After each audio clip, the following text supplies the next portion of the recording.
আশ্বিনের শারদপ্রাতে বীরেন্দ্রকৃষ্ণ ভদ্রের কণ্ঠস্বর রেডিওতে বেজে উঠলেই বাঙালির জীবনে সূচিত হয় মহালয়া। বাঙালির কাছে এই মহালয়ান অন্যতর তাৎপর্য নিয়ে হাজির হয়।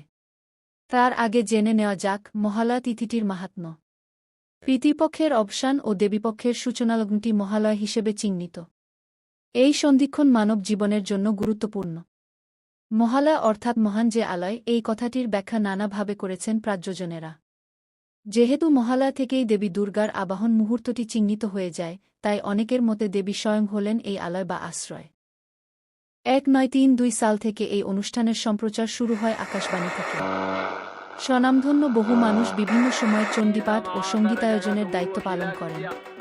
পিতৃপক্ষের অবসানের ভোরে সম্প্রচারিত অনুষ্ঠানটি বাঙালি জীবনের অঙ্গ হয়ে ওঠে কালক্রমে। বর্তমানে আমরা মহিষাসুরমর্দিনীর যে রূপটি শুনতে পাই, তা 1966 সালে রেকর্ড করা, যেখানে বাণীকুমারের গ্রন্থনায় চণ্ডীপাঠ করেন বীরেন্দ্রকৃষ্ণ ভদ্র বা বীরেন্দ্রকৃষ্ণ ভাদরা। বাঙালির কাছে এই অনুষ্ঠানটি ছাড়া মহালয়া যেন সম্পূর্ণতা পায় না। মহালয়া নিয়ে নানা ব্যাখ্যা, নানা মত রয়েছে।